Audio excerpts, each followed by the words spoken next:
مەودایەکی سەخت و دوورمان بڕی بۆ گوندی شارۆش لە بناری قەندیل.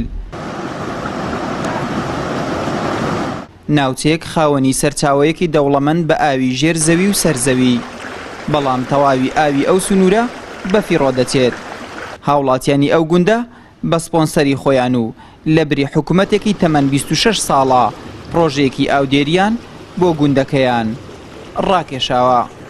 بە بۆریەی قیاسمان وەرگرت چەند بەرز دەبێ و چەند بەرز نابێ، دووبارە سۆندەکان هەڵگرتووە بە بۆریان دانا، ئەوجا لە دوای بۆڕێکردنە جۆگە تاوەکی دەیبینێن ئاوەکی زۆر دەیەسا بۆ ناو گوندی دەخوای بەزیاد بێت سوپاس بۆ خۆی گەورە.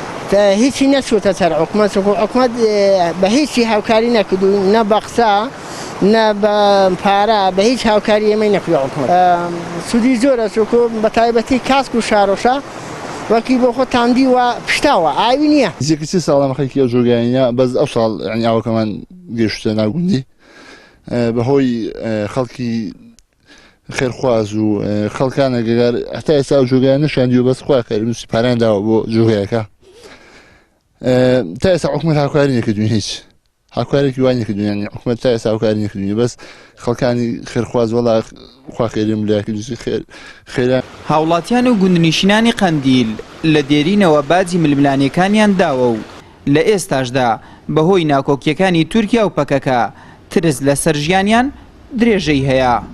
چالاکوانێکیش دەڵێت مای شەرمە حکوومەتێک لە ماوەی 26 ساڵدا نەتوانێت خزمەتی هاوڵاتیانی ئەو گوندانە بکات کە پێگەی حکومڕانانی ئەمڕۆ بووە. لە جێ ئەوەی حکوومەت پرۆژەی گەورە و بنیادی ژێرخانی ئابووری گرنگی پرۆژەی لێرە دامەزرێنێ، باوکە ئەو گوندانی هەر تەواوەتی ئیهمال کردووە. کە بێت و حکوومەت بێت و ئیسفادە لەو ئاو بکە کە بەشی زۆری بە فیڕۆ دەچێت، ئەوە دەتوان تەنیا بە ئاوی ڕووباری قڕناقە و پشتاشان تەواوی بتوێن و پشتە بۆ ئاوی خواردنەوە سودمەند بن.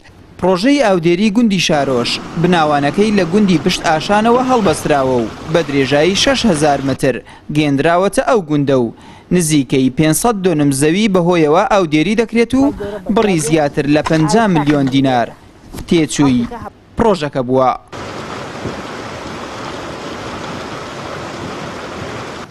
ئەم پرۆژە ئاودێریەی کە حکوومەتی هەرێم لە ماوەی 26 ساڵدا نەیتوانی بۆ هاوڵاتیانی گوندی شارۆشی دابین بکات، ئەوان لە ماوەی 3 ساڵدا بەهێز و بازوی خۆیان و بە پارەی ئارەقی ناوچەوانیان توانیان بگێنە گوندەکەیان و ڕەز و باخەکانیان پێبەراو بکەن. ئاراز ڕەسوڵ، کەناڵی ئاسمانی پەیام، گوندی شارۆش، بناری قەندیل.